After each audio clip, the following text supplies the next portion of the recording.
అందరికీ నమస్తే. శనివారం, ఆదివారం వచ్చిందంటే చాలు పేదల ఇండ్ల మీదకి బుల్డోజర్స్ పోతున్నాయి, కూలగొట్టేసేస్తున్నారు. ఆడ బలైతున్నది ఎవరంటే సామాన్యులు, పేదోళ్ళు బతకనికి హైదరాబాద్కి వచ్చి ఉద్యోగాలు దొరకక ఏదో ఒక వ్యాపారం చేద్దామని పెట్టుకున్నారు.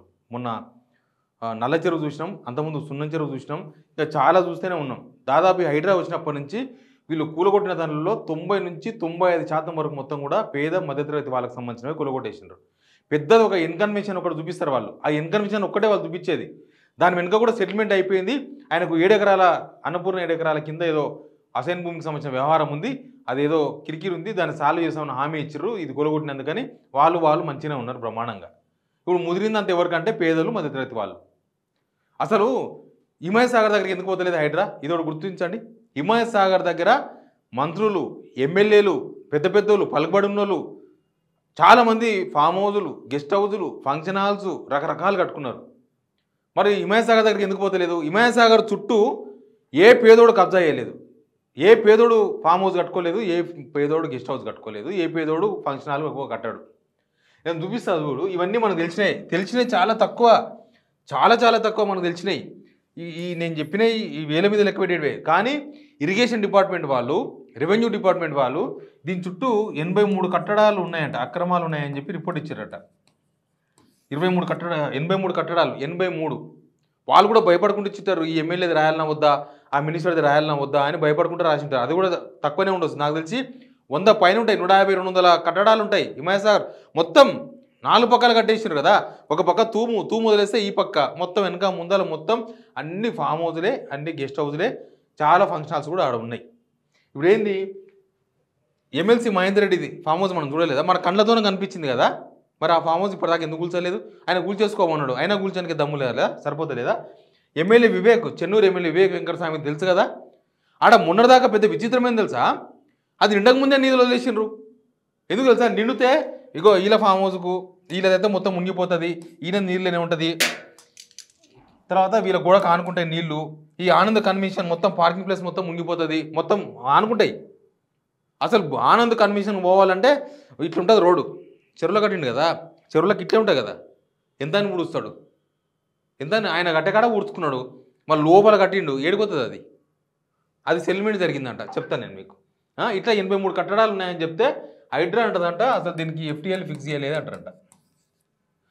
ఇంత పెద్ద హిమాయత్ సాగర్కు ఎఫ్టీఎల్ ఫిక్స్ చేయనప్పుడు ఈ చిన్న చెరువులకు ఎక్కడి నుంచి ఫిక్స్ అయింది? ఎవరు ఫిక్స్ చేశారు ఎఫ్టీఎల్? ఎందుకు ఫిక్స్ చేయలే? హిమాయత్ సాగర్కు ఎఫ్టీఎల్ ఎందుకు ఫిక్స్ కాలేదు, ఎందుకు ఫిక్స్ చేయలేదు? వాళ్ళు ఎఫ్టీఎల్ ఫిక్స్ కాంది వీళ్ళు ఎవరు? రెవెన్యూ వాళ్ళు, తర్వాత ఇరిగేషన్ వాళ్ళు. ఎట్లా 83 కట్టడాలని మీకు రిపోర్ట్ ఇచ్చిండ్రు? ఈ 2 క్వశ్చన్లకు హైడ్రా ఆన్సర్ చెప్పాలి. వీళ్ళు తీసుకపోయినాక ఎఫ్టీఎల్ లేదంటారంట హైడ్రా. ఇప్పుడు హైడ్రా అయింది నాకు అర్థం కాలే. అంటే ఇరిగేషన్ వాళ్ళు వేస్ట్, రెవెన్యూ వాళ్ళు వేస్ట్, మొత్తం వేస్టా వీళ్ళంతా? వాళ్ళు ఇచ్చిన రిపోర్ట్ 83 ఇచ్చారు. అసలు ఆ రిపోర్ట్ కరెక్టా లేదా హైడ్రా చూడాలి. అది కదా మీ బాధ్యత. ఎందుకు ఇంత తక్కువ ఉందో చూడాలి మీరు. అది వదిలేసి ఈ 83 కాదు మేము ఇంకా ఫిక్స్ చేయలేదు ఎఫ్టీఎల్ అని చెప్తారంట వీళ్ళు. ఎప్పుడు ఫిక్స్ చేస్తారు? ఫిక్స్ అవుతుందా? జీవితకాలంలో ఫిక్స్ అవుతుందా? దుర్గం చెరువు ఎఫ్టీఎల్ పంచాది. దుర్గం చెరువులో రేవంత్ రెడ్డి అన్న తిరుపతి రెడ్డి కేసు తెలుసు కదా, నెల అయిపోయింది నోటీసులు ఇచ్చి. ఆ 200 మందికి ఇచ్చారు నోటీసులు. దానికి ఎఫ్టీఎల్ పంచాయతీ కోర్టులో నడుస్తుంది, అయిపోతుంది. అది ఇవాళ రేపో డిస్పోజ్ అయిపోతుంది. ఈ ప్రభుత్వం ఎట్లా వాదించదు. ప్రభుత్వం చిత్తశుద్ధి ఉంటే ఎఫ్టీఎల్ ఇది ఆ చెరువు 165 ఎకరాలని చెప్పాలి. వాళ్ళు 65 ఎకరాలని వాళ్ళు చెప్తున్నారు. 100 ఎకరాలు మిస్ అవుతుందా? ఏదో 1 ఎకరా 10 ఎకరాలు అటు ఇటు అయిందంటే నడుస్తుంది, కానీ 100 ఎకరాలు మిస్ అయింది ఒకటిసారి. 100 ఎకరాలు ఫరక్ ఉంటుందా మీకు వాళ్ళకు? ఇదో డ్రామా నడుస్తుంది హైకోర్టు వేదికగా. ఇప్పుడు ఇక్కడ ఇది హైకోర్టులో ప్రభుత్వం ఆడిస్తున్న డ్రామా. ఇది డ్రామా అంటే హైకోర్టులో నడుస్తలేదు, వీళ్ళు ఆడిస్తున్న డ్రామా. వాళ్ళతో వేపిస్తారు, వీళ్ళు వాదిస్తారు. మనం ఒకటే, మధ్యలో హైకోర్టు పెట్టే నడిపించాలి జనాలు నమ్మినికి. ఇప్పుడు వీడికి వచ్చే వరకు హైడ్రా విషయంలో ఒక్కరికి నోటీస్ ఇవ్వలే. హిమాయత్ సాగర్లా మీకు అసలు విషయం చెప్తా. హిమాయత్ సాగర్లా కొంతమంది కూలగొట్టిండ్రు. నాకు తెలిసిన ఒక అడ్వకేట్ కూలగొట్టిండు. ఆయన పోయి కోర్టుకు పోయి స్టే తీసుకునే లోపు కూలగొట్టేసిండు. మరి ఎఫ్టీఎల్ లేనిది ఆయన ఎట్టే కూలగొట్టిండ్రు. ఆయనదే కాదు, హిమాయత్ సాగర్ పరిధిలో దాదాపు 7 కూలగొట్టిండ్రు. మా పాలమూరు గ్రిల్స్ కూలగొట్టిండ్రు. పాలమూరు గ్రిల్స్ ఆ శంకర్పల్లి రోడ్ల రైట్ సైడ్లో దాని పక్కనే ఉన్న కాంగ్రెస్ లీడర్ది పెద్ద కాంప్లెక్స్ ఉంది, కనిపిస్తుంది. రేపు మామూలు పంపిస్తా, చూసి వస్తాడు. అది కూలగొట్టలే ఇప్పటిదాకా కూడా. అదేమో నీళ్ళలో ఉంది, అదేమో ఎఫ్టీఎల్ ఉందంట కాబట్టి కూలగొట్టేసిందట. ఈ పక్కన ఉన్న సేమ్ బిల్డింగ్ దానికన్నా ముందున్నది, అదేమో వెనక వైపు ఉన్నది కూలగొట్టిర్రు, ముందు వైపు ఉన్నది కూలగొట్టలే. ఇప్పటికుంది ఆ బిల్డింగు. అదేదో కార్ల రిపేర్ సంబంధించిన పెద్ద షెడ్ అది. మళ్ళీ దాన్ని ఎందుకు కూలగొట్టలేదో తెలియదు. ఎవరిదంటే అది ఎవరిదో కాంగ్రెస్ లీడర్దంట, అందుకని కూలగొట్టలేదంట. మళ్ళీ ఎఫ్టీఎల్ ఏంది, వాళ్ళ హిమాయసాగర్లో ఇప్పటిదాకా జరిగిన కూల్చడాలన్నీ ఏంది ఎఫ్టీఎల్ లేకపోతే? ఈ పెద్దోళ్ళ వ్యవహారంకి వచ్చేవరకే ఎఫ్టీఎల్ లేదని చెప్తున్నారా మీరు? ఈ వ్యవహారం తేలాలి. ఈ ఆనంద్ సాయి ఫంక్షన్ హాల్ చూపిస్తా చూడండి ఒకసారి, మీకు ఎంత విచిత్రమైన వ్యవహారం అంటే, ఇంకో నేనే పోయినా ఆనంద కన్వెన్షన్ 10 ఎకరాలు మొత్తం వేసేసిండు. మొత్తం ఇది చూసినరా, ఏరియానే డౌన్ కనిపిస్తుంది, ఏరియానే ఇట్లా నేను తీసిన వీడియోలోనే డౌన్ కనిపిస్తుంది, నేను తీసిన వీడియోలోనే ఇది డౌన్ కనిపిస్తుంది. అసలు దీని వెనక ఎవరు సెల్మెంట్ చేశారు, ఏమైంది అంటే ఈ మధ్యకాలంలో కొంతమంది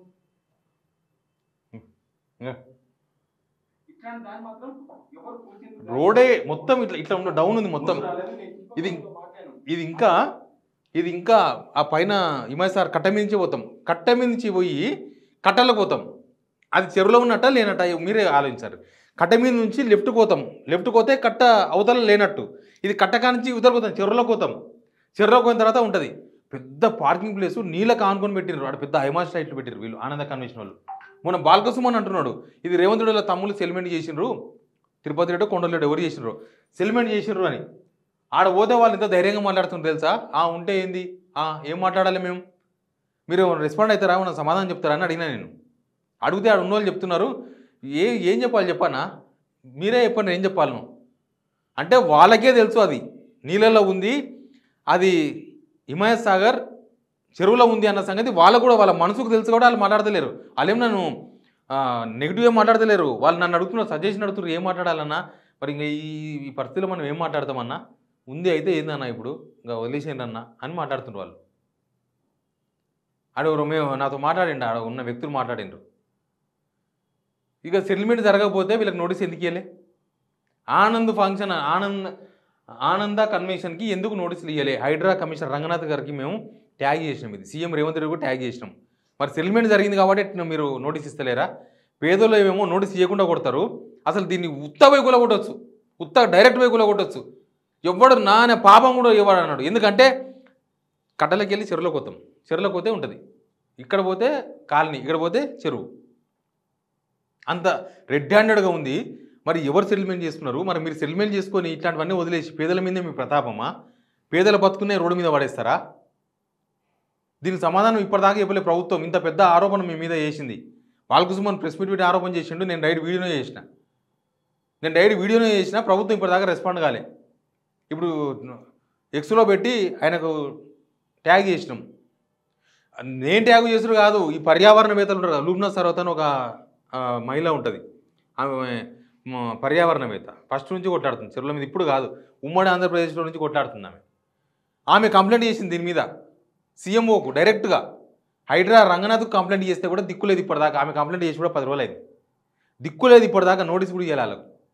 ఇట్లాంటి కన్వెన్షన్లు చాలా ఉన్నాయట. మళ్ళీ అన్నీ సెటిల్మెంట్ చేసినారా మీరంతా? అంతా సెటిల్మెంట్ చేసి కూర్చున్నారేమో తెలియదు. కానీ హిమాయసాగర్ కూడా పెద్దలను కాపాడుతున్నది ఎవరో తేలాలి, ఈ సెటిల్మెంట్ వ్యవహారం ఏందో తేలాలి. వీళ్ళందరిని వదిలేసి మీరు పేదల మీద పడితే ఇది మంచిగా లేదు. పేదలకు ఏమో నో టైం, పేదలకు నో నోటీస్, కోయి కులగొట్టుడు, వాళ్ళ బతుకులు ఆగం. వాళ్ళంతా రోడ్ల మీద పడుతురు, వాళ్ళ జీవితాలంతా బుగ్గి చేస్తున్నారు. మీరు వాళ్ళు బతుకుదామని హైదరాబాద్కి వస్తే బతుకుదేరు లేకుండా చేస్తున్నారు మీరు. వీళ్ళవి మాత్రం పెద్ద వాళ్ళు మాత్రం గెస్ట్ హౌస్లు టచ్ చేయదు, ఫామ్ హౌస్లు టచ్ చేయదు. ఇట్లాంటి బిజినెస్ సెంటర్లు ఆనంద కన్వెన్షన్ అని పెద్ద 10 ఎకరాలు, దీన్ని మాత్రం ఎవ్వరు టచ్ చేయదు. వాళ్ళు బిజినెస్ చేసుకోవాలి.